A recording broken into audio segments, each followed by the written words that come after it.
celui qui vient avec la pluie. Une soudaine inondation s'est abattue sur notre quartier. Mais ce qui était encore plus terrifiant, c'était la pluie elle-même. Notre maison va être submergée, dit ma femme en regardant l'eau, tentant de croire ce qui se passait. La pluie avait commencé à 16 heures. Ma femme et moi étions au cinéma, en train de regarder une comédie romantique. Environ 30 minutes plus tard, notre nounou a envoyé un message: « L'eau monte dans votre rue.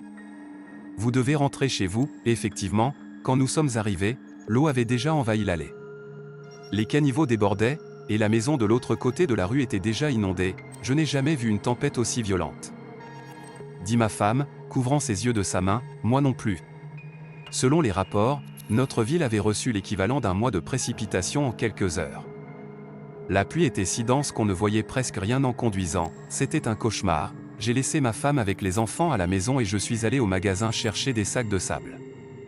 À mon retour, 2 maisons supplémentaires avaient été inondées. On va peut-être devoir évacuer, cria un voisin en passant devant moi dans son imperméable jaune. Il pointait ses râteaux vers un des caniveaux, essayant de le dégager des débris. J'ai fini de renforcer ma propriété et j'ai pensé à nos voisins. Ils avaient près de 70 ans et personne ne pouvait veiller sur eux. Je me suis précipité vers leur porte et ai appelé: « Salut, chérie. Je vais voir comment vont Jim et Stacy. » « D'accord. Ne traîne pas. » Je me suis engagé sur le trottoir. Le vent s'était renforcé, et la pluie tombait à verse. Les voitures qui passaient soulevaient des vagues qui me montaient jusqu'aux genoux. Je n'avais pas eu le temps d'enfiler mes bottes ou des vêtements imperméables, alors mon jean et mon sweatshirt étaient vite trempés. J'avançais en éclaboussant, me demandant comment ça pourrait empirer. Eh bien, ça pouvait empirer. Et de beaucoup. Je suis arrivé chez Jim et Stacy, et après quelques coups à la porte, elle s'ouvrit. Jim se tenait devant moi, souriant comme un adolescent ivre. « Salut, Jim, » dis-je, essayant de couvrir le bruit de la tempête. « Je voulais juste vérifier comment vous allez. »« Tout va bien, oui, Dave. » Stacy et moi n'avons jamais été aussi bien. J'ai jeté un coup d'œil à l'intérieur. Ses vêtements étaient secs, et il n'y avait aucun signe d'inondation dans la maison. Je regardais de nouveau la rue, maintenant complètement submergée. La pluie est vraiment intense. Callie et moi sommes inquiets. Vous n'avez pas besoin d'aide pour préparer quoi que ce soit, oh non. Stacy et moi ne pourrions pas être plus heureux. Plus heureux? Je l'ai regardé attentivement. Je crois que tu ne comprends pas. Si les caniveaux débordent, nous devrons évacuer. Stacy et moi n'allons nulle part. Nous avons déjà parlé avec le chuchoteur de la pluie. Il a dit que l'eau se retirerait. Point le chuchoteur de la pluie. Stacy a passé des heures avec lui. Quand la tempête a commencé, nous étions inquiets. Mais elle est sortie, a parlé avec lui et tout est arrangé. Tu peux retourner dire à Callie de se détendre. J'ai froncé les sourcils, incrédule. Écoute, je m'inquiète que tu ne prennes pas ça au sérieux. Si vous prenez ne serait-ce qu'un peu de précaution, ma femme et moi pourrons vous évacuer. L'eau est profonde, mais notre camion peut gérer, tu ne comprends pas. Si le chuchoteur de la pluie dit que l'inondation va s'arrêter, elle s'arrêtera. Je me sentais fou. Mais je devais comprendre de quoi parlait Jim. Puis-je voir le chuchoteur de la pluie? Demandai-je directement. Oui, je l'ai suivi jusqu'au portail latéral et nous sommes entrés dans le jardin. Quand nous sommes arrivés sur la véranda arrière, je me figeai. Stacy se tenait là, en tenue d'été et en tonne. Comme s'il faisait beau dehors. Ravi de te voir, Dave, dit-elle en me serrant dans ses bras. Tu es venu voir le chuchoteur de la pluie? Je crois que oui, il est derrière le cabanon. Va voir par toi-même. J'ai remarqué une clôture recouverte de lianes, à côté, un cabanon de jardin, passe juste derrière, et tu le verras, dans certaines parties du jardin, l'eau m'arrivait jusqu'aux chevilles, alors je sautais d'un petit muret à l'autre. Lorsque j'arrivai près de la clôture, je vis un passage étroit entre elle et le cabanon, d'environ 1 mètre de large. Le sentier avançait puis tournait brusquement à droite derrière le bâtiment. C'était probablement là que se trouvait le chuchoteur de la pluie. Je serrai les poings et avançai. Peu après, j'arrivai au bout du passage et tournai le coin, et là, je le vis. Il était petit, à peine 1,50 m, avec une peau usée et des ongles jaunes. Ses cheveux collés au visage, ses vêtements semblaient être un vieux manteau de pêcheur. Il donnait l'impression d'avoir passé des années perdues en mer. Vous êtes venu voir le chuchoteur de la pluie? Demanda-t-il d'une voix dure comme du gravier. Oh oui, répondis-je, essayant de paraître confiant.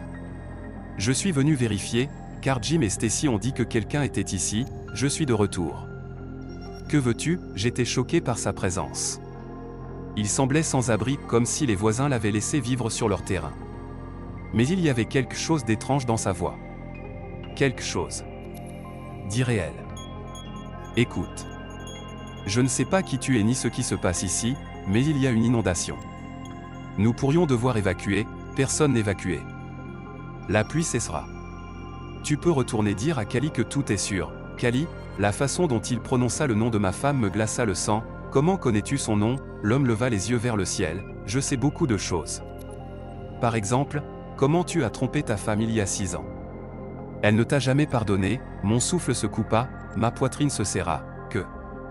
Quoi? As-tu dit?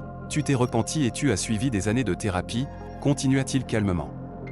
Mais elle ne te pardonnera jamais. En réalité, tu ferais mieux de mettre fin à tout maintenant. Elle te déteste, je serrai les poings de rage. Cet inconnu, qui avait l'air d'un simple vagabond, venait de sonder les recoins les plus sombres de mon âme et de les exposer comme un voyeur. Je tombai à genoux et remarquai un rocher pointu, à moitié enfoui dans la boue. Je le retirai du sol, me relevai et cachai rapidement la pierre derrière mon dos. Qu'est-ce qui pousse un homme à trahir? Murmura le chuchoteur de la pluie.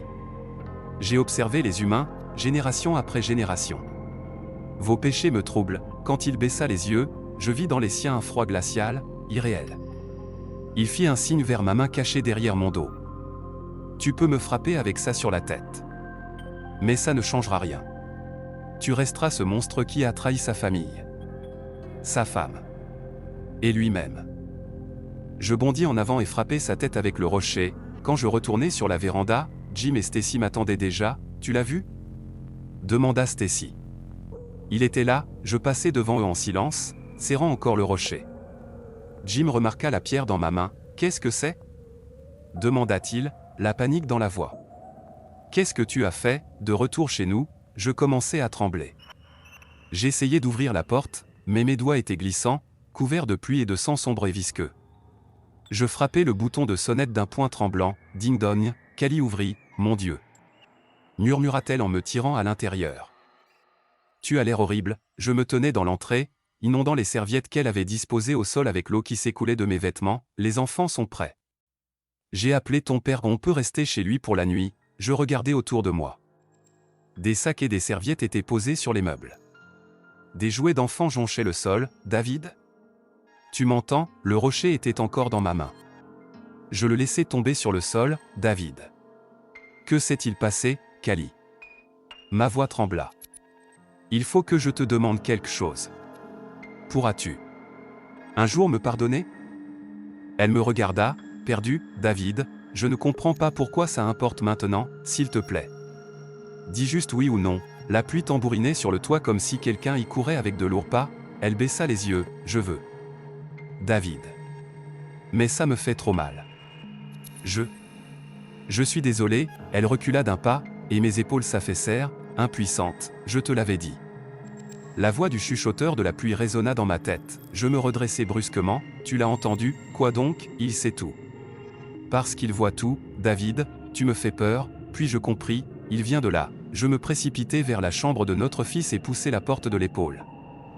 Je restai figé, le chuchoteur de la pluie était assis dans le fauteuil à bascule, balançant lentement notre fils d'1 an, profondément endormi. Mon Dieu.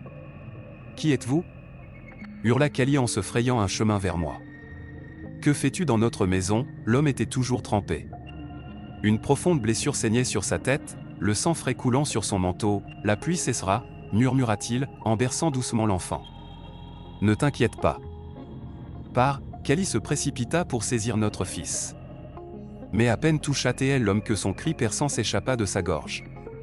Elle tomba au sol, secouée comme frappée par une décharge électrique. Le chuchoteur de la pluie franchit calmement son corps. Je serai derrière le cabanon, si nécessaire. Sans un mot de plus, il sortit dans le couloir. J'entendis la porte d'entrée s'ouvrir. Je ne sais pas combien de temps nous sommes restés à terre. Mais soudain, un cri retentit dehors, la pluie. Elle a cessé. C'était la voix de Stacy. Je me relevai et aidai Kali à se mettre debout.